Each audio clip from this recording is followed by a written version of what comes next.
One whisper, one glass, one lie. Nero Wolfe listens. Welcome to the Silent Clue Works. I am your host, Echo of Silence. Comment where you're listening from. Your voices matter. Can't wait to read them. Let's begin. If you have never watched Nero Wolfe drink bourbon, you have missed one of the better shows in town. And I say that as a man who has seen a heavyweight champ go down in the third from a punch he never noticed. Wolfe approaches bourbon as if it were a cross between an adversary and an old treaty partner. He does not swill. He does not sip. He negotiates. He lifts the glass, lets the light hit it, inspects the color as if we had been cheated on a sunset, and then inhales.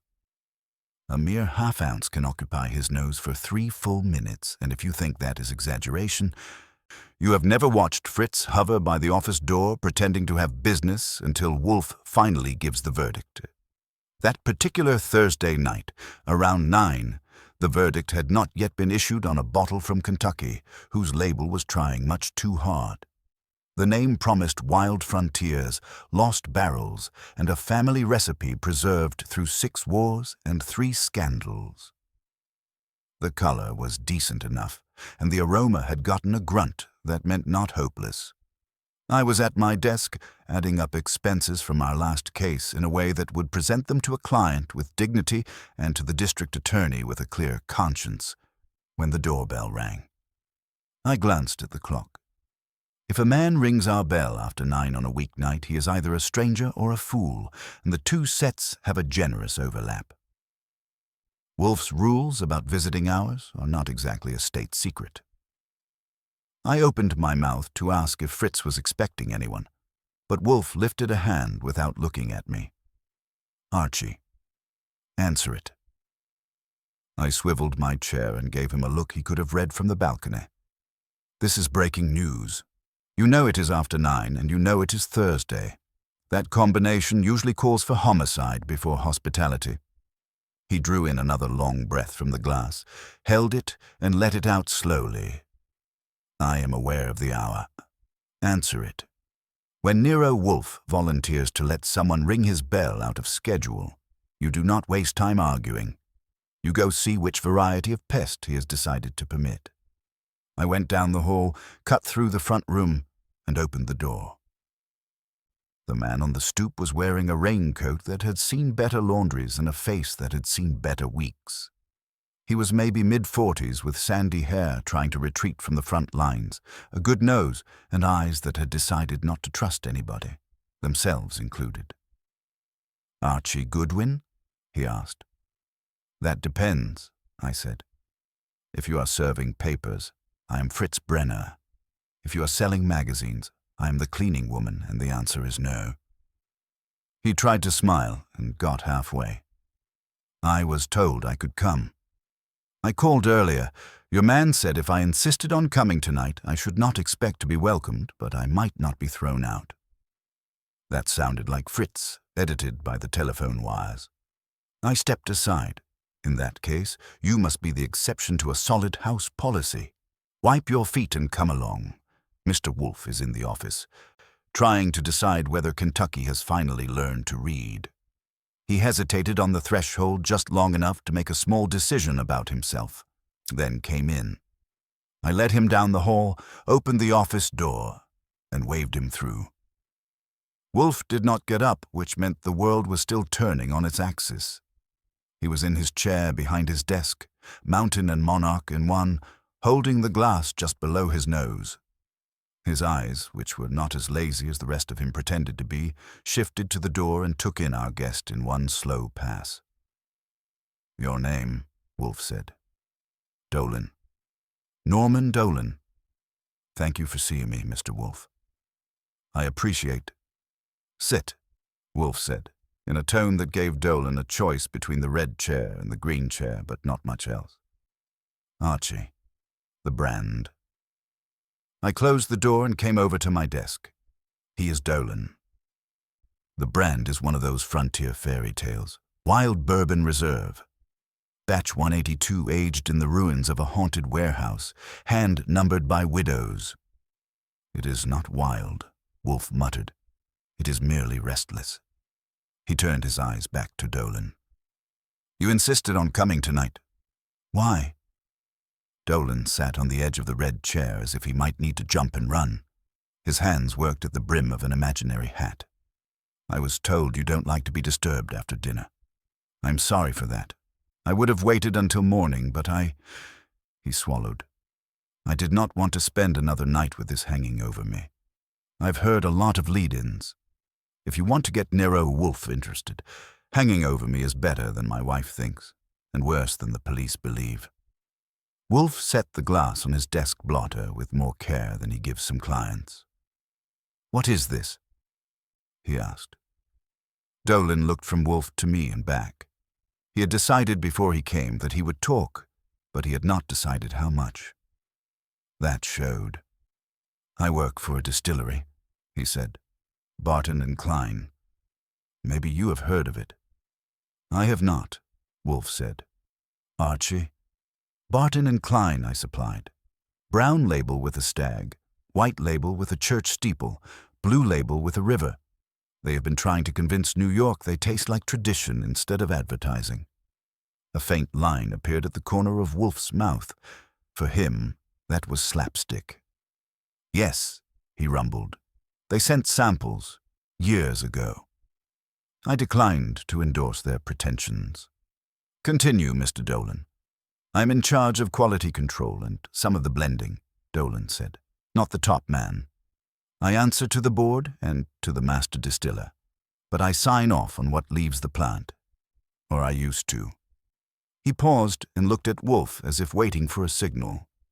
Wolfe gave him none. "3 months ago," Dolan said slowly, "we launched a new line.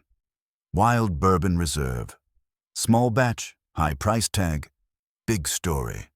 The marketing people went crazy with it. Secret mash bill, heirloom corn, some nonsense about charred oak from a particular forest. The truth is, it is a decent bourbon. It could have stood on its own. It did not need legends." "That is nearly always the case," Wolfe said. "Men ruin what they might have quietly enjoyed because they want to shout about it." "I agreed to the blend," Dolan went on. "I helped develop it. My problem is not with the whiskey that ought to be in those bottles. My problem is with the whiskey that is in them now. It is not the same. It is worse. And I am still signing my name." I leaned back and watched him. He was not drunk. He was not crazy. He was scared. "How do you know it is worse?" I asked. "Maybe your palate sobered up." His head jerked toward me. "I know what I made, Mr. Goodwin. I know every note. Caramel, spice, cherry, a little rye edge. This stuff." He broke off. "I bought a bottle in the city yesterday, at a place on Madison I trust as much as anyone. I opened it tonight in my hotel room before I came here. It is not my whiskey. It is thinner, cheap. The finish dies in the throat. Someone is filling my brand with something else." "And the board?" Wolfe asked. "The master distiller? They disagree. They say I'm imagining differences, that the palate changes, that bottling in a different facility can introduce subtle variations. Subtle, my foot. Either I have lost my tongue or someone is stealing from us. From me. And from the public," Wolfe said. His eyes narrowed a fraction. "Fraud, then. A common vice, in an uncommon context."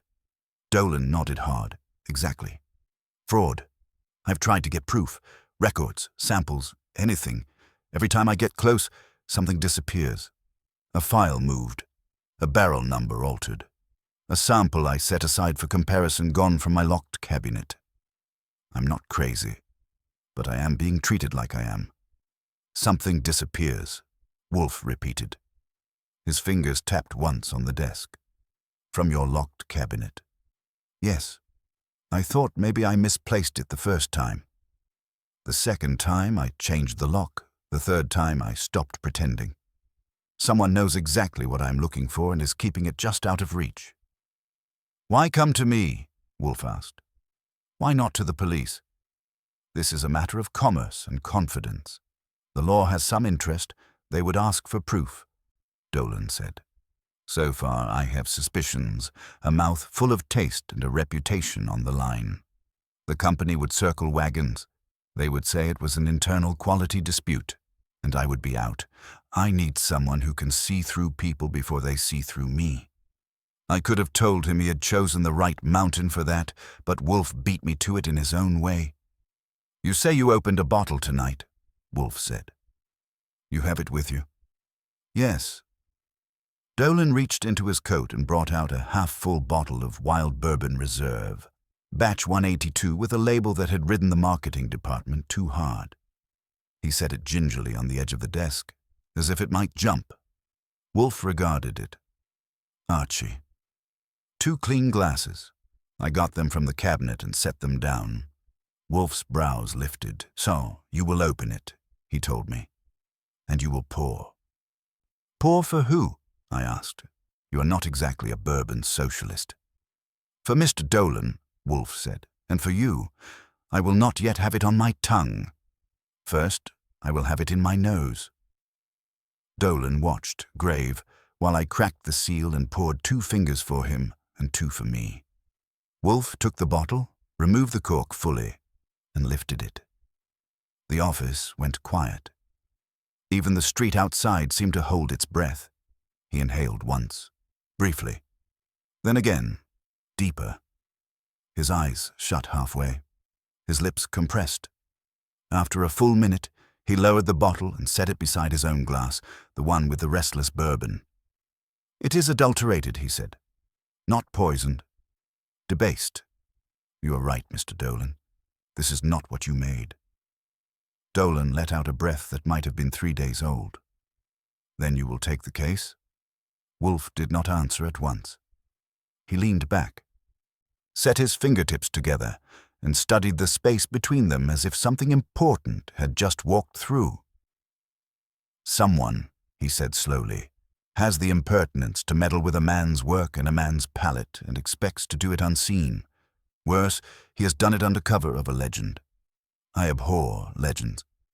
His eyes came up to Dolan. "Yes, I will take your case." Dolan's shoulders sagged. "Thank you. I cannot tell you what that means." "You cannot," Wolfe agreed. "And do not try. You will instead tell me everything that has happened at Barton and Klein in the last 6 months that might have touched this whiskey, this brand, or you. You will omit nothing, however trivial it seems. Archie will record it." I swiveled to the desk, pulled a notebook, and uncapped my pen. "And Mr. Dolan," Wolfe added, with a small, cold satisfaction. "Since someone has already trespassed in your cabinet, I warn you now, he has, by extension, trespassed in mine, that I do not tolerate." Dolan talked for the better part of an hour, and I filled 7 pages of my notebook with details that painted a picture uglier than the bottle sitting on Wolfe's desk. He spoke with the methodical precision of a man who had been rehearsing his case to hotel room walls, stopping only when Wolfe raised a finger to clarify a point about timing or access. By the time he finished, the office felt smaller, as if the weight of corporate treachery had settled into the corners like dust. The story began 6 months ago when Barton and Klein brought in a consultant named Victor Harrow to revitalize their brand portfolio. Harrow was one of those marketing prophets who could turn water into wine by calling it artisanal and charging $50 a bottle. He took one look at their steady, respectable bourbon line and declared it commercially dead. What they needed, he announced, was a flagship, a story brand, something that would get mentioned in magazines and recommended by bartenders who wore suspenders. The result was Wild Bourbon Reserve. Harrow worked with Dolan and the master distiller, Sam Drury, to develop a blend that could justify premium pricing. Dolan admitted he had been skeptical at first, but the whiskey they created was genuinely exceptional. Rich, balanced, with enough complexity to satisfy a connoisseur and enough smoothness to welcome a newcomer. They aged it longer, used premium barrels, and kept batch sizes small. The first release, batch 180, sold out in 3 weeks. That was when the trouble started. Dolan kept reference samples from every batch in his office, locked in a cabinet only he had access to. 3 weeks after batch 182 hit distribution, he noticed his sample bottle had been moved slightly. When he opened it that evening, the whiskey tasted flat. Not spoiled, just diminished. He compared it to retail bottles and found the same disappointing profile in everyone. When he brought his concerns to the board, Harrow dismissed them as perfectionist anxiety. The board, led by Chairman Leonard Klein, agreed with Harrow. 2 weeks later, Dolan set aside another reference sample, this time marking the bottle with a small scratch on the base. Within days, the scratch was gone and the bottle contained different whiskey. He changed his cabinet lock. A week after that, he returned from lunch to find the new lock opened, nothing missing but everything slightly rearranged, as if someone had searched carefully and put things back almost right. The pattern continued. Sample bottles disappeared or were replaced. Shipping records became mysteriously inaccessible. When Dolan tried to speak privately with warehouse manager Iris Kohler, she was transferred to a facility in Ohio the following week. His assistant, Lily Marsh, agreed something was wrong but warned him to be careful about saying so in meetings. The master distiller, Sam Drury, grew increasingly distant, suggesting that Dolan might be suffering from palate fatigue and should consider a vacation. Yesterday morning, Leonard Klein had made that suggestion official. A leave of absence, he called it. Time to clear his head. When Dolan protested and demanded a full independent audit, venture capitalist Stephen Ames reminded him of his non-disclosure agreement and the serious legal implications of speaking carelessly about proprietary processes. When Dolan finished his account, Wolfe opened his eyes fully and regarded him with the expression he reserves for people who have been systematically wronged by someone clever. "You have been maneuvered, Mr. Dolan," Wolfe said. "Someone is not merely substituting inferior whiskey for profit. They are isolating you, discrediting you, and positioning you as the convenient scapegoat when the fraud is eventually discovered. You are the quality control officer. Your name is on the approval documents. If criminal charges are filed, you would be the logical target." Dolan went pale. I had not considered that angle. "You should have," Wolfe said curtly. "It explains the care taken to intercept your samples and the speed with which your concerns were dismissed. Someone at Barton and Klein is running a substitution scheme, and you are being framed to take the fall." I was about to ask Dolan for a complete list of everyone with access to the blending facilities when the doorbell rang. I looked at the clock. It was 11:30 in the morning, well within acceptable visiting hours, but we were not expecting anyone. Wolfe lifted his eyebrows a fraction, which meant I should go see who was disturbing our peace. I went to the front door and looked through the one-way glass. The man on the stoop was not Norman Dolan. He was younger, smoother, and dressed in a suit that cost more than most people's cars. He stood with the confident posture of a man accustomed to doors opening before he reached for the handle. I opened the door. "Yes?" I said. "Archie Goodwin?" His voice was a rich baritone, the kind that sounds authoritative on conference calls. "I am Marcus Vane, Vice President of Marketing for Barton and Klein. I believe you have something that belongs to my company." I did not blink. "Mr. Vane, we were just discussing you, though I do not recall sending an invitation." Vane smiled, but it did not reach his eyes. It was a practiced expression, like a corporate logo designed to put people at ease. I did not need an invitation. I followed the trail. "I would like to speak with Mr. Wolfe about a matter of some urgency. I think we can resolve this without involving attorneys, provided we act quickly." I considered leaving him on the stoop, but curiosity is a vice I have never worked very hard to conquer. "Come in," I said. "But I should warn you, Mr. Wolfe is currently occupied with a client. If you interrupt rudely, attorneys might be the least of your concerns." I led him to the office. Vane walked with the measured stride of a man surveying property he intended to acquire. He stopped in front of Wolfe's desk, looked at the genius in the oversized chair, and then his eyes darted sideways. They landed on the bottle of Wild Bourbon Reserve sitting beside the globe. His expression tightened for just a moment before the corporate mask slid back into place. "Mr. Wolfe," Vane said, extending a hand that Wolfe completely ignored. "I am Marcus Vane. I understand you had a visit last night from a former employee of ours, Norman Dolan." Wolfe regarded him with the enthusiasm of a man discovering an insect in his soup. "Mr. Dolan is not a former employee, Mr. Vane. He remains your quality control manager. Or has he been terminated in the 12 hours since he left this room?" Vane lowered his hand and took the red chair without being invited. "He is on indefinite medical leave. Norman has been under considerable stress lately. He has been imagining conspiracies, seeing sabotage where none exists. It is unfortunate, really. We have tried to support him, but when he begins appropriating company property and consulting private detectives, we must draw boundaries." "Appropriating?" Wolfe asked softly. Vane pointed a manicured finger at the bottle on the desk. "That bottle contains a prototype batch that was flagged for disposal. It is not intended for public consumption. Norman removed it from our facility without authorization. Technically, that constitutes theft. I'm here to retrieve company property and to assure you that whatever stories he told you are the product of a stressed mind." Wolfe picked up his glass of beer, drank deliberately, and set it down with precision. He did not look at the bottle. He studied Vane. "You are remarkably efficient, sir. You diagnose mental illness, terminate employment, and level criminal accusations, all within the span of a morning.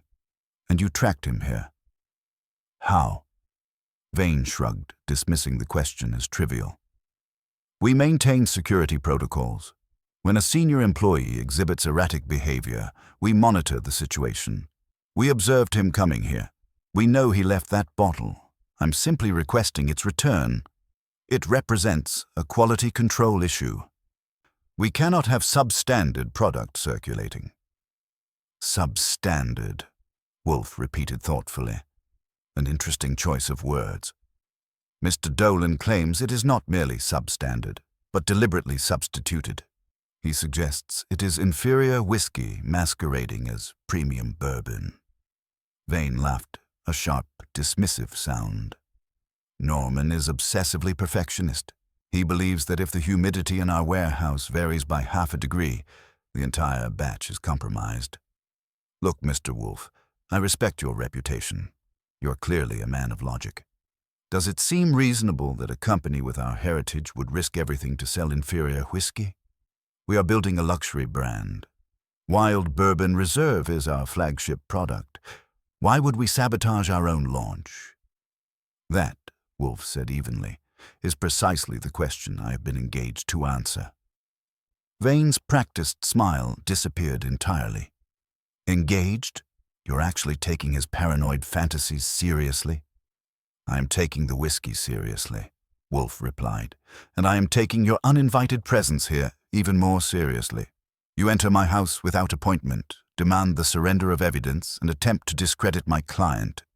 You have accomplished something remarkable, Mr. Vane. You have convinced me that Mr. Dolan is entirely rational." Vane stood abruptly, his corporate veneer cracking to reveal something harder and uglier underneath. "Be very careful, Wolfe. You are inserting yourself into complex corporate matters you do not understand. That bottle contains proprietary formulations. If you conduct unauthorized testing, if you publish findings based on stolen property, we will bury you in litigation. You will spend the remainder of your career in courtrooms." Wolfe's eyes went cold as January. "Archie," he said quietly, "show Mr. Vane to the door. If he hesitates to leave, call Inspector Kramer. I believe the police might find it illuminating that a marketing executive is so desperate to retrieve a single bottle of allegedly defective bourbon." Vane stared at him, his face flushing dark red. He looked at the bottle one final time, as if calculating the odds of grabbing it and running, then turned sharply and marched toward the door. I followed him to the front entrance. He paused on the stoop and looked back at me. "You're making a serious mistake," he said. "Norman Dolan has no idea what he is starting." I grinned at him. That is always the interesting part. We never know what we are starting until we see how it ends. "Watch the step, Mr. Vane. It can be slippery when your confidence gets ahead of your facts." I closed the door firmly and returned to the office. Wolfe was pouring another glass of beer, his movements deliberate and thoughtful. "Well," I said, settling into my chair. That was illuminating. If he was not guilty when he walked in, he certainly worked hard to appear guilty by the time he left. He practically signed a confession. Wolfe shook his head slowly. "No, Archie. He signed a declaration of war. He is afraid, but not of legal consequences. He is afraid of what that bottle represents. We must determine why immediately. Call Saul Panzer. We need surveillance on Mr. Vane, and we need to identify who else shares his anxiety." I reached for the telephone. The brownstone had returned to its customary quiet.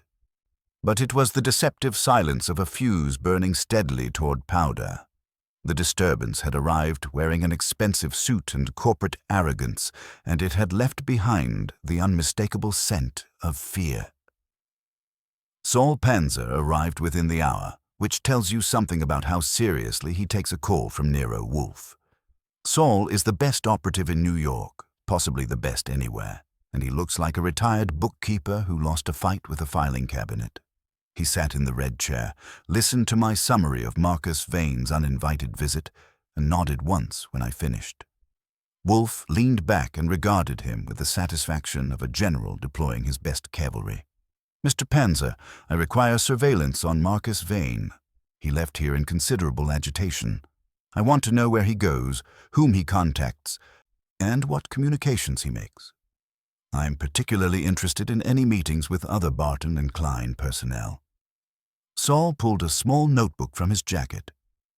"You want me to bring in Fred and Ori?" "Not yet," Wolfe said. "One man following Vane will suffice for now. Report every 4 hours, more frequently if circumstances warrant." Saul stood, pocketed the notebook, and headed for the door. I walked him out and watched him disappear down the street with the unremarkable efficiency that makes him so effective. When I returned to the office, Wolfe was examining the bottle of Wild Bourbon Reserve as if it might suddenly confess. "We need to confirm Mr. Dolan's claims," Wolfe said, lifting the bottle toward the light. "I will taste this abomination, but first we require an authentic sample for comparison." I reached for the phone and dialed Dolan's hotel. He answered on the first ring, his voice tight with the kind of tension that comes from waiting for news that might ruin or redeem you. "Mr. Dolan, this is Archie Goodwin. We need an authentic sample of Wild Bourbon Reserve from before the problem started. Do you still have access to any bottles from the original batches?" There was a pause, then a long exhale. "I have one bottle. Batch 180, the first release. I kept it at home, not at the office. It is still sealed." "Perfect. Can you bring it here this afternoon?" "I can be there in 2 hours," he said. "But Mr. Goodwin, you should know something. After I left you last night, I went back to my hotel. Someone had been in my room. Nothing was taken, but my suitcase had been searched. They were looking for something." "The reference bottle?" I asked. "Probably. Or notes. Documentation. Anything that could prove what I've been saying. They're getting desperate." "Or careful," I said. 2 hours, Mr. Dolan. And bring anything else you have that might be relevant." When I hung up, Wolfe was pouring a modest measure from Dolan's bottle into his tasting glass. He lifted it, closed his eyes, and inhaled slowly. The office went silent except for the faint traffic outside. He took the tiniest sip, barely enough to wet his tongue. His expression evolved from disdain to contempt. "Corn," he muttered. "Poorly handled. overcharred barrel, rushed aging, careless blending.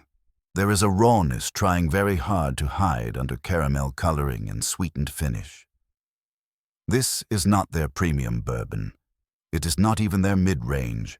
It is something else entirely, repackaged and repriced. So Dolan is right, I said. Someone is running a substitution scheme. Unquestionably. Wolfe set the glass down with distaste. And Mr. Vane's behavior this morning confirms they are aware we pose a threat. Someone searched Mr. Dolan's room. They are moving quickly to contain the situation. Which means we need to move faster, I said. What do you want me to do while we wait for Dolan? You will visit Barton and Klein, Wolfe said. Present yourself as conducting routine employment verification for Mr. Dolan regarding a credit application. Observe the atmosphere. Note who appears nervous at the mention of his name. Pay particular attention to his assistant, this Lily Marsh. If she is as honest as he claims, she may provide useful intelligence. And if I run into Vane again? Then you will be politely persistent, Wolfe said. Corporate executives cannot refuse reasonable requests without appearing obstructive. Use their vanity against them, Archie. These people believe their deception is invisible because they have wrapped it in marketing language and legal agreements. I grabbed my coat and headed uptown. The Barton and Klein headquarters occupied 3 floors of a glass tower on Lexington Avenue. The reception area was an expanse of marble and modern art designed to project heritage and trustworthiness. I told the receptionist I needed to verify employment details for Norman Dolan regarding a personal financial matter. A moment later, a woman appeared from the back hallway. She was sharp-featured, efficient, and looked like she organized her spice rack alphabetically. I am Lily Marsh, she said. Mr. Dolan's assistant. Or I was. Can I help you? I gave her my most harmless smile. Just a routine check, Miss Marsh. Mr. Dolan listed his employment here on an application. We need to confirm his current status. She hesitated, glancing around the empty lobby. He is on administrative leave. Medical leave, officially. I cannot really discuss the details, but he is still employed. Her voice was tight. She was nervous, and not just about discussing personnel matters. I lowered my voice conspiratorially. Look, Miss Marsh, between us, if there is a problem with his job, I can hold the application. I do not want to cause the guy trouble if he is already in a jam. She looked at me, and for a second, the professional mask slipped. I hope he comes back. But things are strange here right now. Everyone is walking on eggshells. That was all I needed to hear. The hive was definitely disturbed, and the bees were starting to swarm. I thanked her and left, but not before noting the way she kept glancing toward the executive offices, as if expecting someone to emerge and demand explanations. Whatever was happening at Barton and Klein, it had the staff spooked. The question was whether they were more afraid of being discovered or of discovering something themselves. I did not head straight back to the brownstone. Wolfe had told me to observe the atmosphere, and while Lily Marsh had given me a taste of the tension, there were more flavors worth sampling. I took the elevator to the 12th floor, where quality control lived among charts and graphs that measured things most people never thought about. The hallway was quiet as a library on Sunday, but the kind of quiet that comes from people keeping their heads down and their voices lower. I found Iris Kohler's office easily enough. The nameplate was still there, but the office behind the glass was stripped clean. Not just empty, but professionally erased. The carpet showed rectangular impressions where furniture had been, and the walls had that pale outline look that comes from removing pictures and certificates in a hurry. For someone transferred to a better position in Ohio, she had left in quite a rush. I walked past Sam Drury's corner office and saw him through the glass, a heavy-set man with white hair talking earnestly into a telephone. His walls were covered with industry awards and photos of him grinning next to copper stills and oak barrels. He looked like a man who had spent his life making honest whiskey. But looks can be deceiving, especially when there is serious money involved. On my way back to the elevators, I passed a break room where two employees were hunched over coffee and an industry magazine. I caught just enough of their conversation to hear Dolan's name followed by the word liability. They clamped up when they saw me, but their expression said everything about the mood in that building.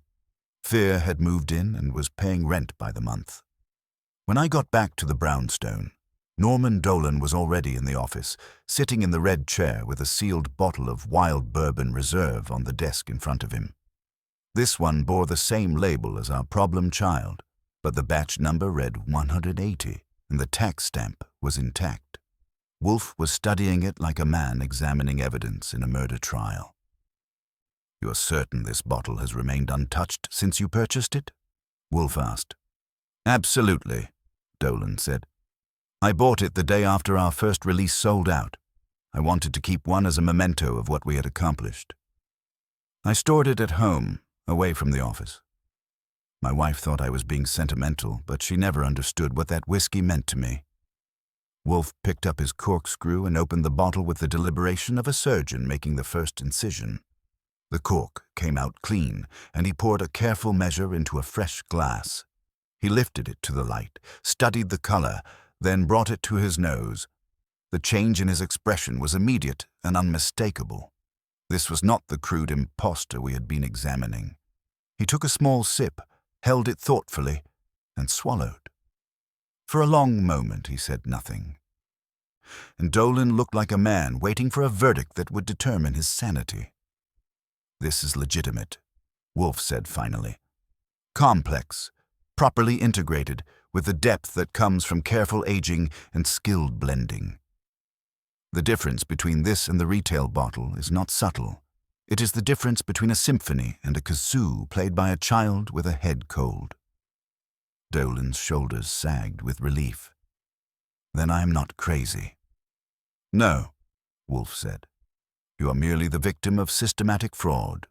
Someone at your company is substituting inferior whiskey for the authentic product and pocketing the considerable difference in cost. The question is, who has the access and authority to execute such a scheme?" I leaned forward from my desk. If they are replacing premium bourbon with cheap stuff, they need control over production, bottling, or distribution. Maybe all three. Dolan nodded slowly. "The master distiller, Sam Drury, selects the barrels. He works with me to create the blend. After approval, it goes to bottling under Iris Kohler's supervision, though she was supposedly transferred to Ohio. Marketing and distribution are handled by Victor Harrow and Marcus Vane. Leonard Klein signs off on major decisions, and Stephen Ames, our venture capitalist, pushed hard for the whole Wild Bourbon Reserve project." Wolfe's eyes narrowed. "A venture capitalist interested in bourbon profits. Mr. Ames strikes me as a man who would view whiskey as a commodity rather than a craft." "That is exactly right," Dolan said. "He told me once that the romance of distilling was inefficient. What mattered was margin optimization and brand positioning. He saw Wild Bourbon Reserve as a way to triple revenue within 2 years." The phone rang, and I picked it up to hear Saul Panzer's calm voice. "Archie, I have something interesting." Vane left his office and went to a restaurant on East 52nd. He met with 2 people. One was Stephen Ames. The other was a woman, mid-40s, professional appearance. They argued. Vane looked desperate, Ames looked angry, and the woman kept checking her watch like she wanted to be anywhere else. "Did you get photos?" I asked. 3 good ones. "Sending them now." My phone buzzed with the images. I showed them to Dolan, and he went pale. "That is Iris Kohler," he said quietly. "The warehouse manager who was transferred to Ohio. What is she doing back in New York?" "Excellent question," I said. "Saul, where are they now? They split up 10 minutes ago." Vane went back to his office. Ames headed downtown. The woman took a cab toward the west side. I stayed with Vane. He is making a lot of phone calls. "Stay on him," I said, and hung up. Wolfe leaned back in his chair. So Miss Kohler was not transferred to Ohio after all. She was moved out of sight but kept available for consultation. That suggests she is either a victim being silenced or a participant being protected. Before I could respond, Fritz appeared in the doorway with an expression I had never seen on his face. He looked genuinely rattled. "Mr. Wolfe," he said, "I must ask you something. Have you been rearranging the spice shelf?" Wolfe's head came around slowly. "I have not." "Why?" "Because the jar of smoked paprika is missing. You always keep it between the sweet paprika and the cayenne." "I reached for it this afternoon," says, "and it is simply gone. I've searched everywhere. It was there this morning when I prepared lunch. In most households, a missing spice jar would rank somewhere below a lost sock in the hierarchy of domestic concerns. In our house, it was tantamount to vandalism in a cathedral." Wolfe's eyes went cold, and a stillness settled over him that made the air feel heavier. "You are absolutely certain?" he asked. "Yes, sir. I remember using it Tuesday evening. The jar was nearly full. Now there is an empty space, and nothing else has been disturbed." Wolfe looked at me with an expression that could have frozen bourbon in the bottle. "Archie, check the doors and windows. Discreetly. Someone has violated my kitchen." I went without argument. A trespass in the brownstone is like graffiti on a church. I checked every entrance, every window latch, every possible point of entry. No signs of forced entry, no disturbed locks, no telltale scratches or smudges. Whoever had been here was professional enough to leave no trace except the one they intended. When I returned to the office, Wolfe was staring at the space between his hands as if reading invisible text. "Not theft," he said quietly. "A message. Someone wanted me to know they had been here, that they could touch my arrangements without my knowledge or consent. They took one item, carefully selected, leaving everything else undisturbed. This is psychological warfare, gentlemen." Dolan looked between us, clearly out of his depth. "What does paprika have to do with my bourbon?" "Perhaps nothing," Wolfe said. "Or perhaps everything. Mr. Vane's associates are not content with threatening your livelihood, Mr. Dolan. They are now threatening mine. They have escalated from corporate fraud to personal intimidation. I find that intolerable." He turned to me with the expression of a man who had just declared war on a small but irritating country. "Archie, call Saul again. Tell him to double his vigilance. Our adversaries have progressed from tampering with whiskey to tampering with my pantry. When someone violates my kitchen, they have crossed a line that leads directly to their destruction." The brownstone felt different now, as if the violation had changed its fundamental character. Someone had walked through our sanctuary, touched our belongings, and left a calling card designed to unsettle us. They had succeeded in unsettling Fritz and infuriating Wolfe, which meant they had made a serious tactical error. Nero Wolfe angry is like a volcano that has decided to take the matter personally. I reached for the telephone to call Saul, but I was already thinking ahead to what would come next. The gloves were off now, and when Nero Wolfe removes his gloves, someone usually ends up wishing they had chosen a different line of work entirely. Saul called back within the hour, with news that made the paprika theft look like a calling card before the main event. Marcus Vane had left his office and driven to a warehouse facility in Long Island City, emerging 40 minutes later with a briefcase he had not carried in.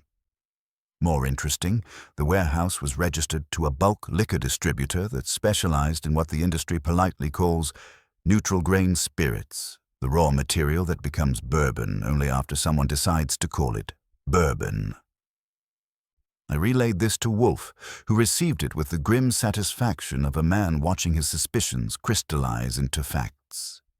The pieces were arranging themselves into an ugly picture, and the missing spice jar was starting to look less like random intimidation and more like the opening move in a very calculated game. "Mr. Dolan," Wolfe said, turning his attention back to our client, who had been sitting quietly through Saul's report. You mentioned that Iris Kohler supervised shipping and distribution. If someone was substituting inferior whiskey for your premium product, she would necessarily be involved in the logistics. Dolan nodded reluctantly. Iris knows every bottle that moves through our system. She would have to sign off on any major shipments, but I cannot believe she would willingly participate in fraud. She is meticulous, honest, almost obsessively careful about documentation. People change when the right pressure is applied, I observed. Fear and greed can make meticulous people very creative about documentation. Wolfe was already reaching for the phone. Archie, find Miss Kohler. If she is not in Ohio, she is somewhere accessible, and I suspect she's growing increasingly uncomfortable with her situation. I called Lon Cohen at the Gazette, who owed me several favors and had the city's best network of unofficial information sources. Within 10 minutes, he had an address. The St. Regis Hotel, room 812, registered under her own name, but with the bill being paid by S. Ames Ventures. Interesting choice of accommodations for someone supposedly transferred to Ohio, I said, hanging up. Either she's on a very generous expense account, or someone wants to keep her comfortable and close. Go, Wolfe said. Approach her carefully. If she is part of the conspiracy, she may be the weak link. If she is being coerced, she may welcome the opportunity to unburden herself. The St. Regis was the kind of establishment where the doormen wore uniforms that cost more than most people's cars, and the lobby whispered money in several languages. I used the house phone to call room 812, identifying myself and mentioning that we had questions about her supposed transfer to Ohio. After a long pause, she agreed to see me, her voice tight with the kind of tension that comes from carrying secrets too heavy for one person. Iris Kohler answered her door looking like she had not slept in the expensive bed behind her. She was wearing a hotel robe and smoking a cigarette with the desperate intensity of someone trying to calm nerves that refused to be calmed. The suite was elegant, but she moved through it like a prisoner in a gilded cage. You know about the substitution, she said without preamble. It was not a question. We know enough, I said, settling into a chair that probably cost more than my monthly salary. The question is whether you want to tell us the rest before it all comes apart, or wait until Inspector Kramer starts asking the same questions with less patience. She laughed, but there was no humor in it. It started 6 months ago. Stephen Ames came to me with what he called an efficiency proposal. He said we were wasting money on premium aging and ingredients that most consumers could not distinguish. He suggested we could maintain the Wild Bourbon Reserve brand while reducing production costs by 60%. By substituting cheap grain spirits for genuine aged bourbon, I said. She nodded, her hands shaking slightly as she took another drag from her cigarette. He made it sound reasonable, almost ethical. He said the markup on premium bourbon was artificial anyway, that we were just giving consumers what they expected to taste rather than what actually tasted better. He offered me a substantial bonus for managing the logistics, and he implied that refusing might result in a very uncomfortable audit of my department. So you arranged for the substitution, I said. Where did the fake bourbon come from? Ames had connections with a bulk supplier in Indiana. We brought in neutral grain spirits, added caramel colorings and artificial flavoring to approximate the authentic profile, then bottled it as Wild Bourbon Reserve. The real aged bourbon was diverted and sold through different channels at lower prices under generic labels. We made money on both ends of the transaction, and when Norman Dolan noticed the difference, Ames panicked, she said quietly. He ordered me to intercept Norman's reference samples and replace them with the substitute product. When that did not stop Norman's complaints, Ames decided to discredit him entirely. They searched his office, his hotel room, looking for anything that could be used against him. The plan was to frame him as either incompetent or corrupt if the substitution was ever discovered. She stubbed out her cigarette and immediately lit another. This morning, after Marcus came back from seeing your Mr. Wolfe, everything changed. Ames called an emergency meeting. He was furious, terrified. He said Wolfe was different from corporate lawyers or internal auditors, that he actually investigated and found truth regardless of who got hurt. Marcus wanted to shut down the operation immediately, but Ames refused. He said we were too far committed to stop now. "And the missing spice jar from Wolfe's kitchen?" I asked. She looked genuinely confused. "I do not know anything about that, but Ames mentioned bringing in outside help, someone with specialized skills for handling problems that could not be solved through normal business channels." I stood up. "Miss Kohler, you're in a very dangerous position. The people you are working with have already escalated beyond simple fraud. I suggest you come with me to see Nero Wolfe. He can protect you better than a hotel room paid for by the people who are setting you up to take the fall." She hesitated, looking toward the door as if expecting it to burst open. "If I cooperate, if I testify, they will destroy me. Ames has connections, resources. He can make people disappear from their careers, their lives. If you do not cooperate," I said gently, "you will disappear anyway. The only question is whether it happens in a courtroom or somewhere much less pleasant."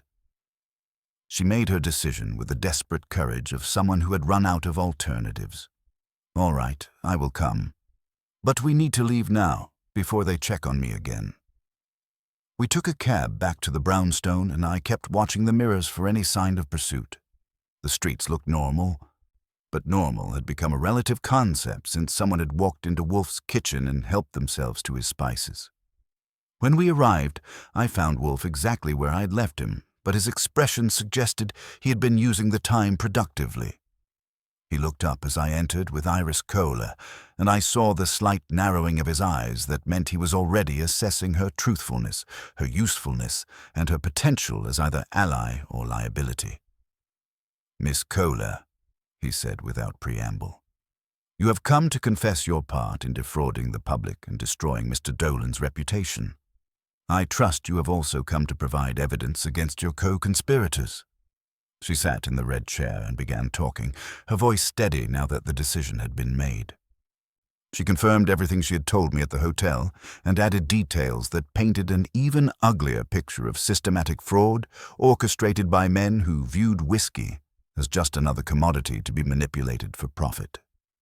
When she finished, Wolfe leaned back in his chair with the expression of a man who had just solved a puzzle that had been annoying him. "The substitution scheme is clear," he said. "What remains unclear is who violated my kitchen and why. That suggests a separate agenda, someone with different concerns than mere profit." He turned to me. "Archie, call Inspector Kramer. It is time to involve the law, and call Saul. Tell him to expand surveillance to include Stephen Ames. Our adversaries have escalated this matter beyond corporate fraud. Now we shall discover how they respond when the pressure is returned with compound interest." The brownstone felt different now, charged with the electricity that comes when a case shifts from investigation to prosecution. Someone had made the mistake of thinking they could intimidate Nero Wolfe by violating his sanctuary. They were about to learn that some mistakes carry consequences far beyond their original scope. Inspector Kramer arrived at the brownstone 40 minutes later with the expression of a man who had been interrupted during something more pleasant than corporate fraud cases. He settled into the red chair with his standard equipment, an unlit cigar, a battered notebook, and the weary patience of someone who had learned that simple cases did not exist in Nero Wolfe's orbit. "All right, Wolfe," he said without preamble. "Your message mentioned corporate fraud, witness protection, and something about your kitchen. I'm hoping at least one of those was creative exaggeration." "None of them," Wolfe replied flatly. "Miss Kohler, currently in my front room, has confessed to participating in a systematic bourbon substitution scheme. She has named Stephen Ames and Marcus Vane as the architects. More significantly, someone entered this house yesterday and removed a jar of smoked paprika from my kitchen as intimidation." Kramer stared at him. "Someone stole your paprika, and you called homicide." "Wolfe, I have 3 open murder cases and a city councilman who thinks parking meters are unconstitutional. You want me to investigate missing spices? I want you to investigate escalating criminal behavior, Wolfe said coldly. The bourbon fraud has cost Mr. Dolan his reputation. Miss Kohler has been coerced through threats. Now someone has violated my home to demonstrate their reach. That progression suggests individuals who will not hesitate to employ more serious methods if sufficiently threatened. Before Kramer could respond, the phone rang. I picked it up to hear Saul's urgent voice. Archie, you need to hear this immediately. I'm still following Vane. He just met with someone at a coffee shop on 9th Avenue. The man is Thomas Kelso. I recognized him from insurance fraud investigations. He's a professional fixer, the kind who handles problems requiring illegal solutions. They talked 10 minutes. Vane handed him an envelope. Kelso left heading downtown. I relayed this to Kramer, whose expression shifted from annoyed to professionally alarmed. I know Kelso, he said quietly. Arrested 4 times. Convicted never. Witnesses develop memory problems around him. Evidence disappears. If Vane is paying Kelso, this has moved well beyond bourbon fraud into conspiracy territory. Wolfe's fingers drummed once on his desk. Inspector, we are facing imminent threat. Mr. Kelso was not hired to negotiate. He was hired to eliminate problems, and Miss Kohler and Mr. Dolan are currently classified as problems requiring elimination. Kramer stood abruptly. I will arrange protection immediately. Where is Dolan now? At his hotel, I said. The Winslow on 47th Street. Not anymore, Kramer said, already moving toward the door. He's coming to a secure location tonight. So is Miss Kohler. Wolfe, if you are right about this escalation, we are looking at conspiracy to commit assault, or worse.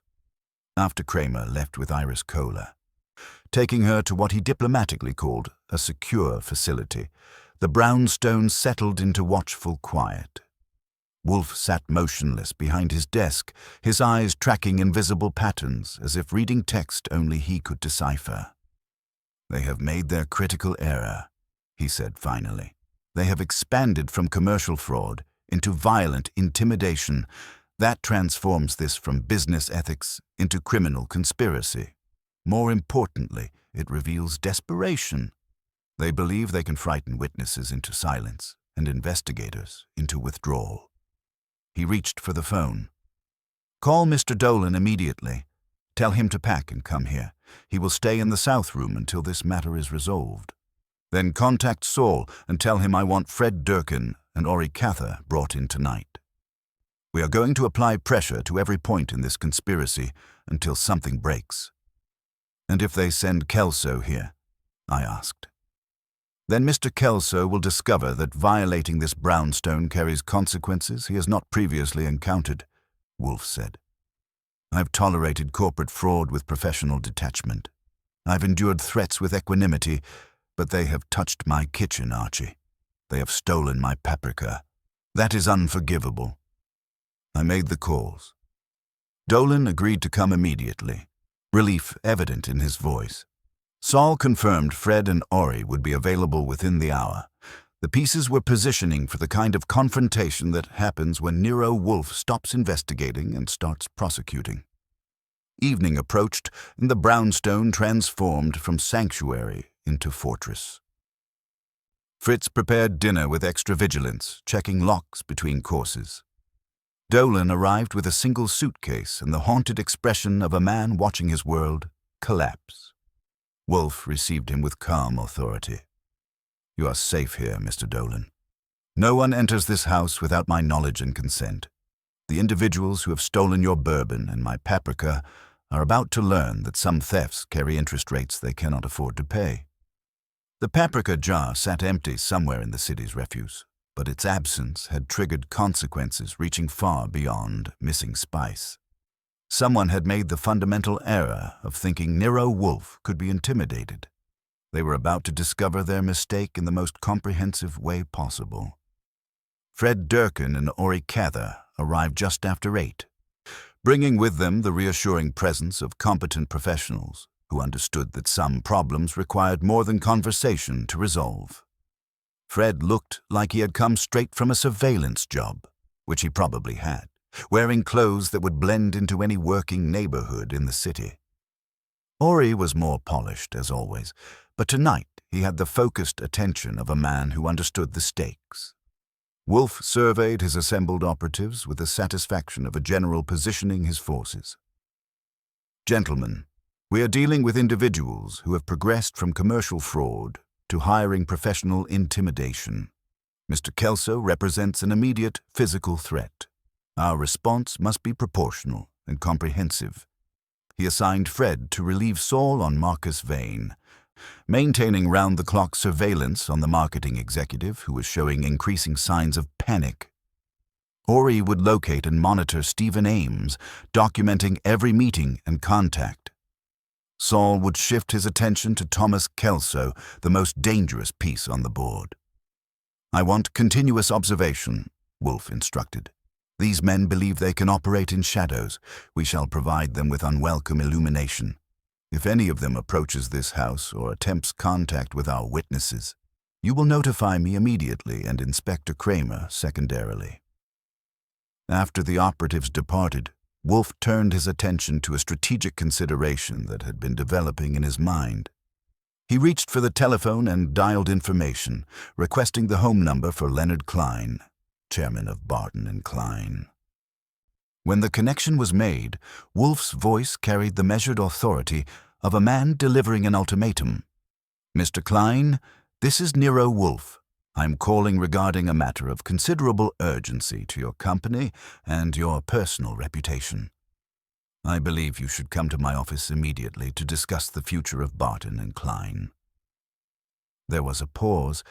Then Klein's voice came through with the sharp wariness of a businessman who had learned to be suspicious of unexpected calls. "What is this about, Mr. Wolfe? If you are representing Norman Dolan in some employment matter, you should speak with our attorneys." "I am representing truth, Mr. Klein," Wolfe replied with cold precision, "and I am offering you one opportunity to salvage your company before it becomes the centerpiece of a federal fraud investigation. You may come here tonight and learn what your partners have done, or you may read about it in tomorrow's newspapers alongside the criminal charges. The choice is yours, but it expires in 1 hour." He hung up without waiting for a response. I looked at him with the admiration reserved for particularly bold tactical moves. "You think Klein is ignorant of the substitution?" I asked. "I think he is a man who spent 40 years building a legitimate business," Wolfe said. "Men like Stephen Ames require legitimate signatures on documents, but they prefer to keep the signers isolated from operational realities. Klein has been used, not included." The phone rang, interrupting our speculation. It was Saul, reporting from his new assignment.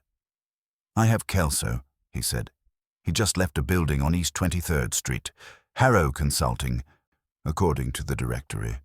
Short meeting, maybe 10 minutes. Now he is heading toward the warehouse district in Queens, same area where the bulk spirits are stored." I relayed this to Wolfe, whose expression shifted to something approaching predatory satisfaction.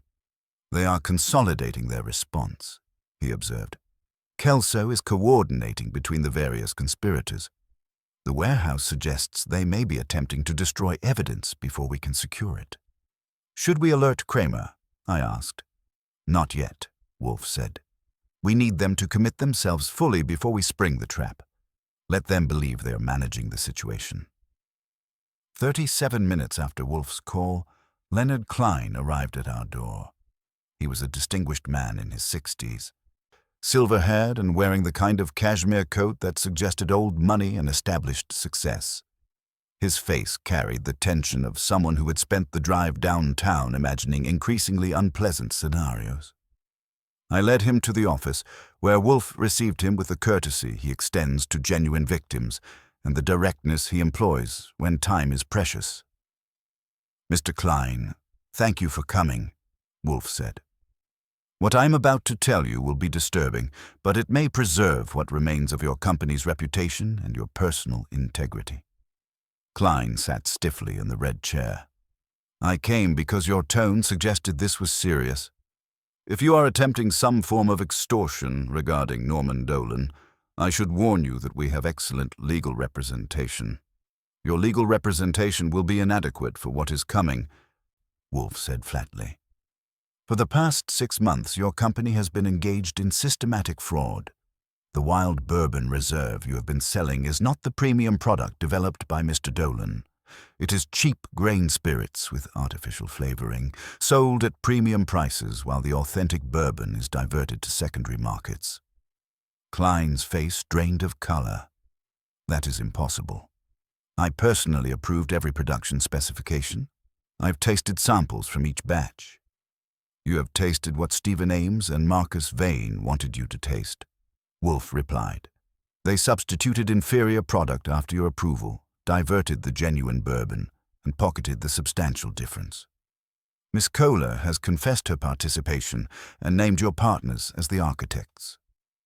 The room fell silent, except for the sound of Klein's labored breathing. His voice, when it came, was barely above a whisper.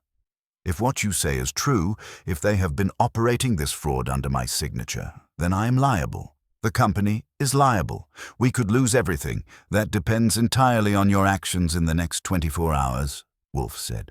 "You can cooperate fully with authorities and position yourself as a victim of deception, or you can attempt to protect your partners and share their consequences." "What do you want from me?" Klein asked. "Complete transparency," Wolfe replied. "Every document, every approval, every communication regarding Wild Bourbon Reserve. You will also call an emergency board meeting tomorrow and suspend Ames, Vane, and Harrow pending investigation."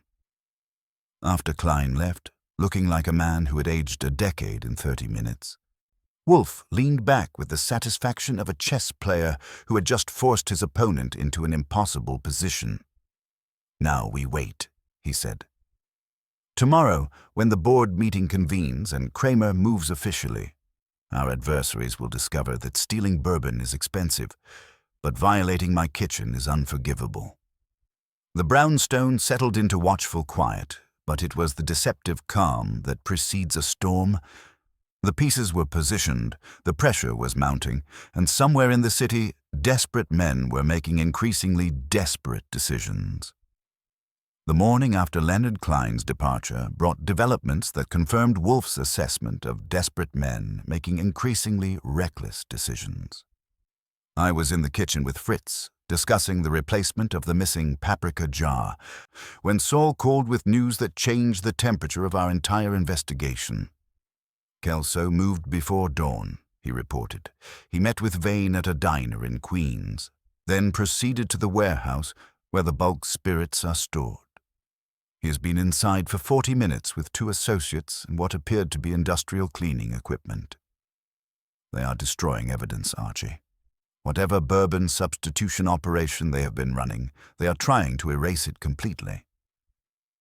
I relayed this to Wolfe, who received it with the grim satisfaction of a chess player watching his opponent sacrifice his queen. "They have committed themselves irrevocably," he observed.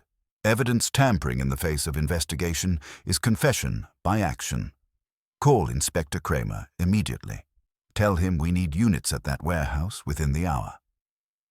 While I made the call, Wolfe began orchestrating what he termed the final convergence. He instructed me to contact Marcus Vane and Stephen Ames separately, informing each that the other had requested an emergency meeting to discuss damage control. The meeting would be at 11 o'clock in Wolfe's office, ostensibly to coordinate their response to the investigation. "You are gambling that their panic will override their suspicion," I observed after making the calls. "I am counting on it," Wolfe replied. "Men who hire fixers to destroy evidence have already abandoned rational calculation. They will come because they believe they can still manage the situation, and they will stay because I will not permit them to leave until justice is served."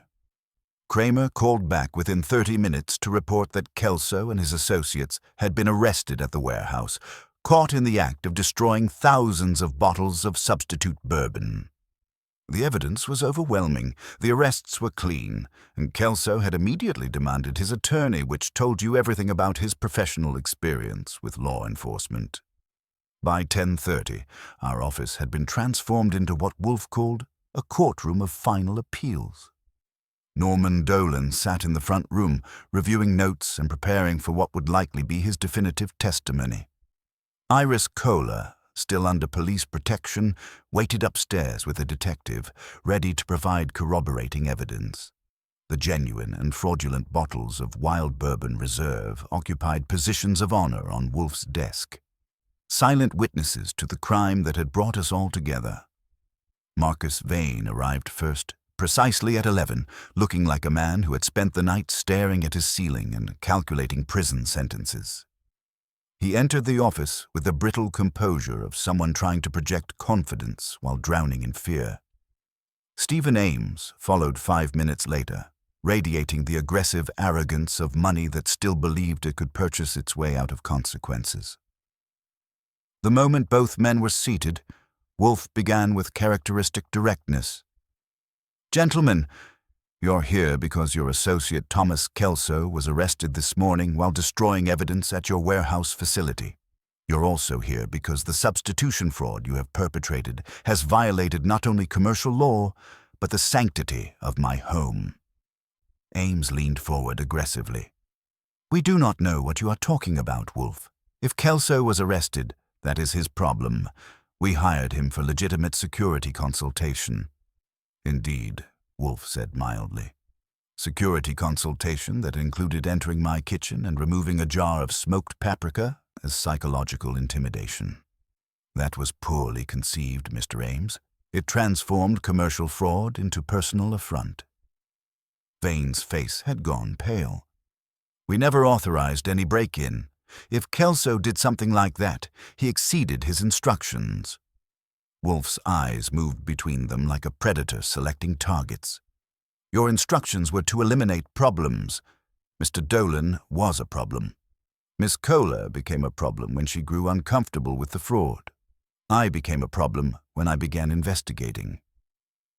The paprika theft was intended to demonstrate that problems could be made to disappear. At that moment, Inspector Kramer entered with 2 plainclothes officers and Iris Kohler. The atmosphere in the office shifted immediately from confrontation to prosecution. Kramer positioned himself by the door while his officers flanked the chairs occupied by Vane and Ames. "Miss Kohler has provided a complete confession," Kramer announced without preamble. "She has detailed the substitution process, identified the financial arrangements, and named both of you as the architects of the fraud. Combined with the evidence seized at the warehouse and Kelso's arrest, we have sufficient grounds for conspiracy charges." Vane broke first, his corporate veneer cracking like ice under pressure. "It was not my idea," he said desperately, pointing at Ames. "He told me it was standard industry practice. He said consumers could not tell the difference between premium bourbon and enhanced grain spirits. I just handled the marketing." "You handled the lies," Wolfe corrected coldly. "You created legends to disguise fraud. You invented stories about haunted warehouses and secret recipes to distract from the fact that your premium product was neither premium nor authentic." Ames remained defiant, even as the walls closed around him. "Prove it," he snarled. "Prove that what we sold was materially different from what consumers expected. Prove that anyone was actually harmed." Wolfe lifted the bottle of substitute bourbon from his desk. "This is proof, Mr. Ames. Cheap grain spirits masquerading as aged whiskey. I've tasted both versions. The difference is not subtle. It is the difference between craft and counterfeit." He turned to Kramer. "Inspector, these men have confessed through their actions and their words. The evidence is comprehensive, the witnesses are credible, and the crime is complete. I believe you have what you require." Kramer nodded grimly. "Stephen Ames, Marcus Vane, you are under arrest for conspiracy to commit fraud, evidence tampering, and racketeering. You have the right to remain silent, and I strongly suggest you exercise that right until your attorneys arrive." As the officers moved to handcuff the two men, Vane made one final desperate attempt. "Wait," he pleaded. "I can give you names, bank accounts, distribution networks. This goes beyond just us. There are others involved." "There always are," Wolfe observed as the handcuffs clicked into place. "But they will be discovered through proper investigation, not through the bargaining of desperate men seeking to reduce their sentences." After Kramer led them away, the office fell into restorative silence. Norman Dolan emerged from the front room, his face showing the complex emotions of a man whose vindication had come at considerable cost. Leonard Klein arrived shortly afterward, having been summoned to witness the conclusion of his company's ordeal. "Mr. Dolan," Wolfe said formally, "your reputation is restored, your position is secured, and your whiskey has been vindicated. The fraud perpetrated against your craft was comprehensive, but it was not invisible to those who understand the difference between authentic and artificial." Dolan nodded slowly. "Thank you, Mr. Wolfe. I cannot adequately express what this means to me. My palate, my judgment, my integrity, they were all questioned. Now they have been proven." Klein stepped forward, his face grave with the weight of corporate responsibility. "Norman, I owe you an apology that goes beyond words. I trusted the wrong people and doubted the right one. If you will accept reinstatement, you will have complete authority over quality control and my personal guarantee that this will never happen again." After they left, Wolfe leaned back in his chair with the satisfaction of a man who had restored order to a disordered world. Fritz appeared in the doorway to announce that lunch was ready and that the new paprika had been properly positioned in its designated location. "The case is closed, Archie," Wolfe said, rising from his desk. "Justice has been served, truth has been vindicated, and my kitchen has been restored to its proper condition. The bourbon fraud was extensive, but the violation of my spices was unforgivable. Both have been addressed with appropriate severity." As we walked to the dining room, I reflected on the peculiar satisfaction of a case well concluded. The bad guys were in custody, the good guys were vindicated, and somewhere in the city, honest bourbon drinkers could trust their bottles again. It was not the most dramatic case we had ever handled, but it was complete, thorough, and just. And the paprika was back where it belonged, which, in Nero Wolfe's world, was perhaps the most important resolution of all. After lunch, Wolfe returned to the office with the deliberate tread of a man who believed digestion deserved as much concentration as deduction. Fritz had prepared duck with orange sauce, which meant the universe was returning to its proper alignment. For the better part of an hour, conversation had been confined to appreciative silence and occasional observations about the deplorable decline of proper duck preparation in commercial establishments. Now, with the meal concluded and coffee served, we could return to the intellectual aftermath of the morning's arrests. Wolfe lowered himself into his chair, folded his hands over the equator of his middle, and regarded the two bottles still stationed on his desk like evidence in a completed trial. The authentic Wild Bourbon Reserve and its fraudulent impostor sat side by side, representing the fundamental choice between craft and counterfeit that had driven the entire investigation. "You are satisfied, Archie?" he asked, his eyes still focused on the bottles. "About which part?" I said, settling at my desk. "We nailed the right men. Kramer got something he can wave at the commissioner, and Dolan gets to keep telling people he can taste lies in a bottle. From where I sit, that rates as satisfactory." He grunted, a sound that suggested I was conflating categories that deserved separate consideration. "You are mistaking result for justice, Archie. They sometimes coincide. They are not identical. What we achieved is correction. Justice is more elusive." I leaned back in my chair. "You think we missed somebody?" "No," he said slowly. "The structure is complete.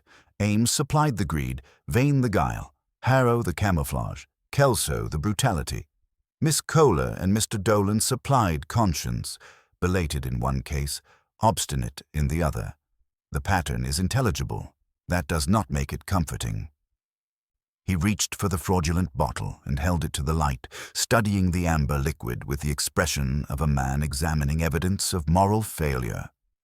What was attacked here was not merely commerce, but trust itself. The bourbon is incidental. The fraud lay not only in the bottles, but in the legends they wrapped around them. I had to admit he had a point. The whole Wild Bourbon Reserve circus had been built to flatter customers into paying extra for a story, then charge them premium prices for believing it. You took the case before you tasted the fraud, I said. Was it the bourbon, or Dolan, or some other itch that got you interested? Wolfe set the bottle down and looked at me as if weighing how much truth I merited that afternoon. Mr. Dolan possessed a quality increasingly rare, he said. He refused to surrender his own perception to communal denial. His palate told him something was wrong. Everyone around him insisted he was mistaken. He preferred isolation to acquiescence. That stubbornness interested me. And the paprika? I asked. I admit that one got to you. I have seen murders provoke less reaction. His mouth twitched slightly. The theft of the spice was not significant in itself. It was an assertion. Whoever ordered it meant to say that my arrangements were vulnerable, my domain porous. My reliance on order could be mocked. But consider the nature of the act, Archie. A vandal would have smashed the jar. A thief seeking value would have taken silver.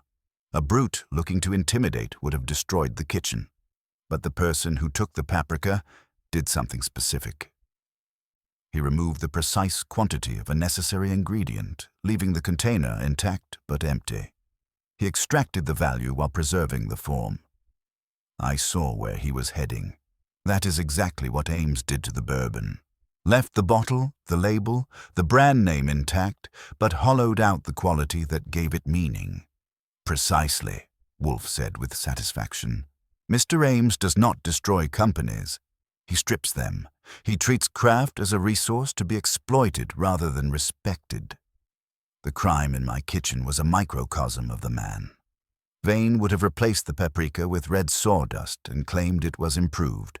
Ames simply took it and expected no one to notice the difference. I pulled a fresh sheet of paper into my typewriter. I suppose I should type up the bill while the gratitude is still fresh. What are we charging Barton and Klein for saving their company from total ruin? Wolfe considered this. His lips pursed thoughtfully. We are charging them for time, for expenses, and for the restoration of Mr. Dolan's reputation. We are also charging them a premium for the violation of my kitchen. Calculate the standard fee, Archie, and then double it. Mr. Klein will pay it without complaint because he knows it is cheaper than the alternative. I began typing, the keys providing rhythmic percussion in the quiet room. When I finished and signed the invoice with my best flourish, I looked up to find Wolfe staring at the fraudulent bottle with distaste. "Remove that abomination from my desk," he said quietly. "Pour it down the sink. Do not use the kitchen. I do not want the fumes to contaminate the air where Fritz works. Use the bathroom." "And the real one?" I asked, gesturing toward the authentic batch 180. Wolfe looked at the genuine bourbon, the amber liquid catching the afternoon light. "Leave that one," he said. "Tonight after dinner, we shall open it. We will drink a toast to Mr. Dolan and to the persistence of quality in a world that seems determined to drown it in noise." I picked up the fraudulent bottle, feeling the weight of the lie inside it. "You know," I said, "you were right about that whisper in the wild. It takes good ears to hear it through all the shouting." He grunted and reached for his book. The human palate is a remarkable instrument, Archie, but it requires attention and respect to function properly. Mr. Dolan heard the whisper because he loved the product. I heard it because I respect ingredients. Ames and Vane heard nothing because they assumed that since they were deaf to quality, everyone else must be equally deaf. I walked to the bathroom to pour the counterfeit bourbon down the drain, listening to it gurgle away like a bad idea finally meeting its end. When I returned, the brownstone had settled into its customary quiet. The phone was silent, the spices were properly arranged, and Nero Wolfe was reading, which meant he was doing absolutely nothing with magnificent style. The case was closed, justice had been served, and somewhere in Kentucky, honest bourbon was aging in oak barrels, waiting for people who could tell the difference between authentic and artificial. It was not a perfect world, but it was a world where quality still mattered to those who cared enough to notice. Dinner that evening was pork loin with apples and sage, and Fritz performed as if he were personally apologizing on behalf of the culinary universe for what had been done to bourbon. The meal proceeded with the reverent attention that Wolfe reserves for properly prepared food, conversation limited to appreciative silence and occasional observations about the deplorable state of restaurant cooking in establishments that prioritize speed over substance. When Fritz brought coffee, Wolfe acknowledged him with one of his rare, direct compliments. "The pork was exceptional, Fritz. You used the Calville Blanc apples." "Yes, sir," Fritz replied, beaming with the satisfaction of a craftsman whose work has been properly recognized. "And the good sage, not the inferior grade they attempted to substitute last month." After Fritz withdrew, Wolfe turned his attention to the matter we had been anticipating since morning. The authentic bottle of Wild Bourbon Reserve waited on his desk like evidence in a completed trial, its amber contents catching the light from the reading lamp. I fetched 2 heavy crystal glasses and a small pitcher of water, arranging them with the ceremony the occasion demanded. "You pour, Archie," Wolfe instructed, settling back in his chair with the anticipation of a man about to verify his conclusions through direct experience. I removed the cork and poured 2 careful measures, the liquid flowing smooth and heavy into the glasses. The aroma that rose was rich enough to make a man reconsider his beverage preferences entirely. Wolfe lifted his glass, added a single drop of water to open the aromatics, and inhaled with the concentration he usually reserves for orchid specimens. "This," he murmured, closing his eyes halfway, "is what they attempted to counterfeit. Complexity, harmony, depth, all the qualities that cannot be manufactured cheaply or imitated through marketing alone." He took a small sip, allowing the liquid to move across his palate with deliberate attention. When he swallowed and opened his eyes fully, his expression carried the satisfaction of confirmed judgment. "Excellent," he pronounced. Mr. Dolan was entirely justified in his protests. To substitute inferior spirits for this would not be mere business practice. It would be vandalism against craft itself. I sampled my own portion and understood immediately why Dolan had been so adamant. The bourbon was smooth without being weak, complex without being harsh, with layers of flavor that unfolded gradually across the tongue.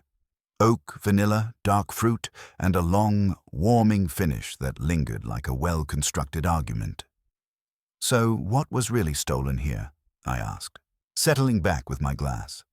"The money, the reputation, or something else?" Wolfe considered this, his fingers drumming once on the desk blotter. "What was attacked was not merely commerce, Archie, but the concept of authenticity itself.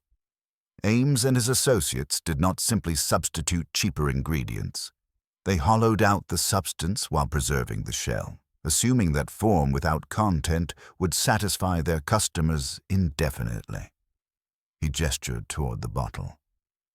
"Consider the parallel to my violated spice shelf. The intruder did not smash the paprika jar or steal it outright."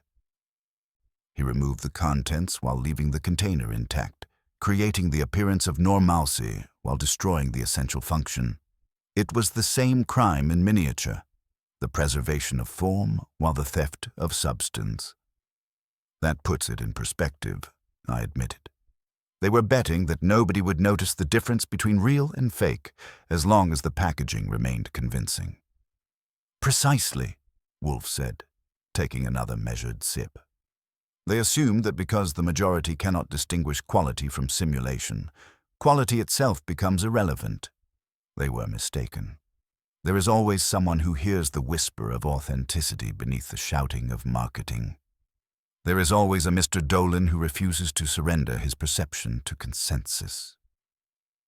The phone rang briefly, and I answered to hear Kramer's voice reporting that the district attorney was preparing comprehensive charges against all conspirators, with additional evidence still being processed from the warehouse seizure.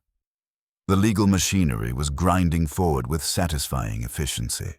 After I relayed this to Wolfe, he nodded with the contentment of a man who had seen justice properly initiated. "The case expands even as it closes," he observed. "We began with substituted bourbon and stolen paprika. We conclude with racketeering charges and restored reputations. The pattern is consistent, Archie. Small frauds attract larger criminals until the entire structure collapses under its own dishonesty." I finished my bourbon and set the glass down carefully. The brownstone had returned to its proper rhythm.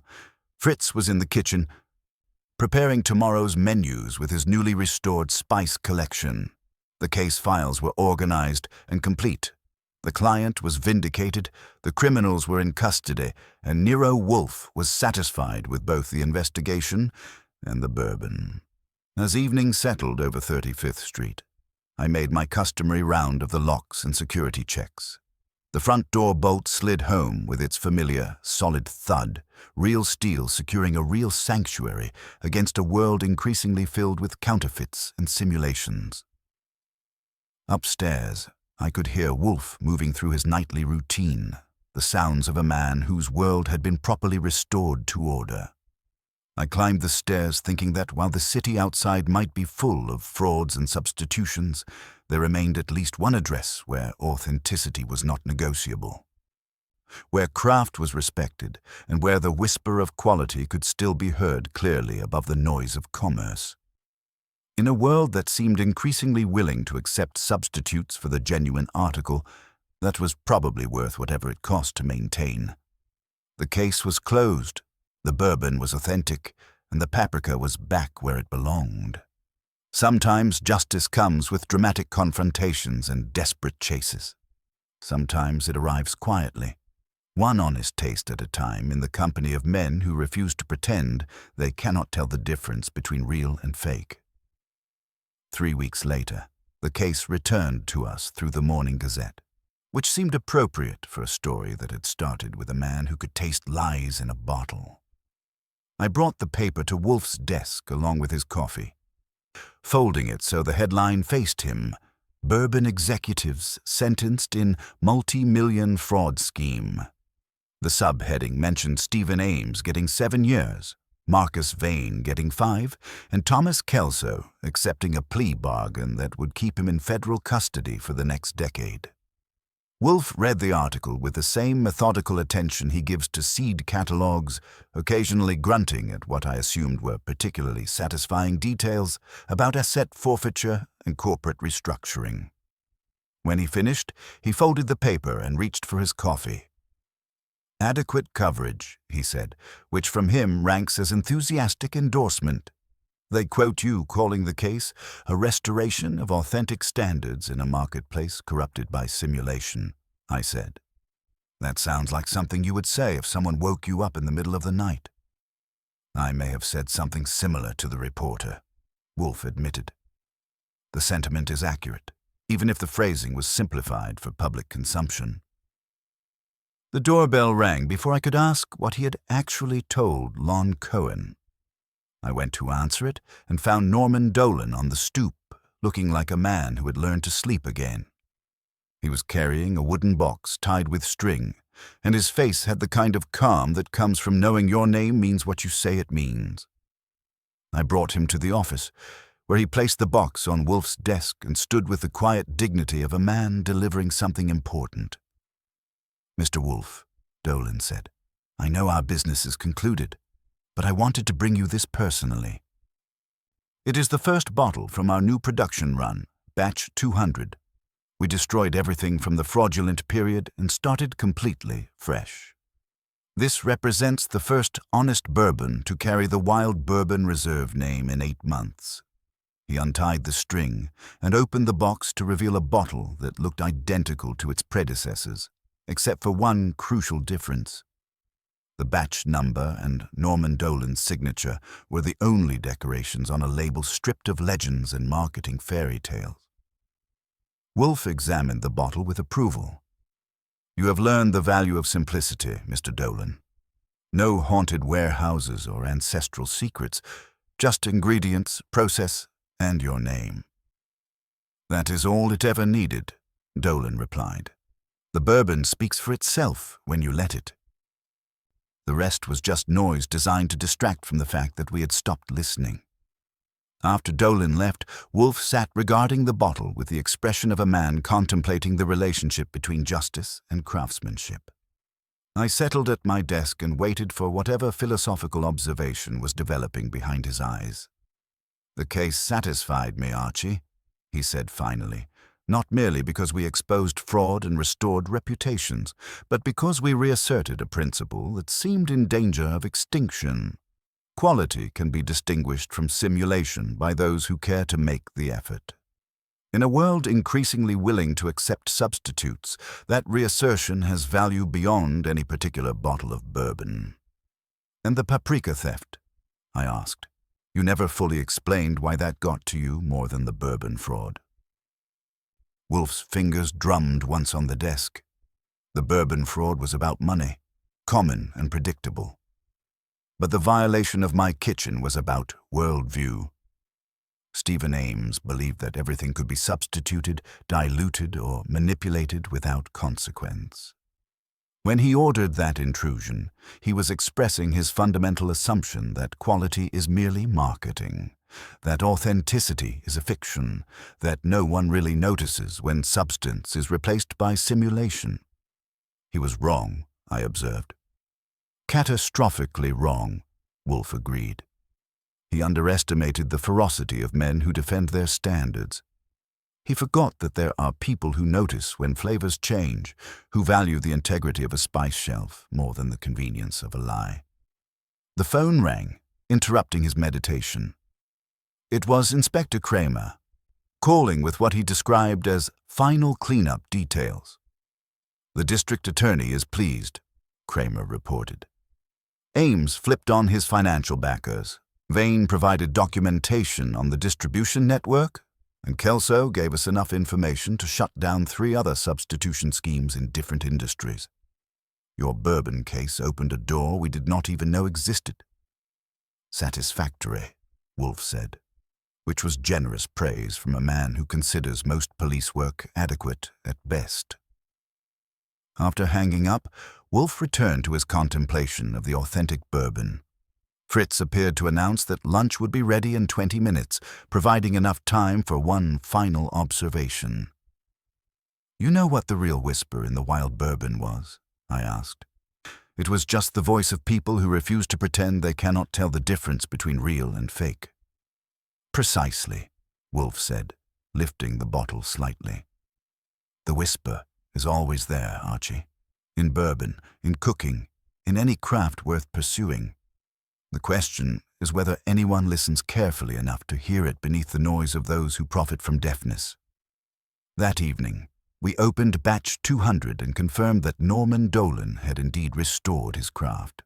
The bourbon was everything the fraudulent version had pretended to be: complex, honest, and worth every penny charged for it. We drank in companionable silence, 2 men who had spent weeks proving that authenticity still mattered in a world seemingly determined to settle for convincing imitations. The case was complete, the criminals were sentenced, and the paprika remained permanently in its designated position.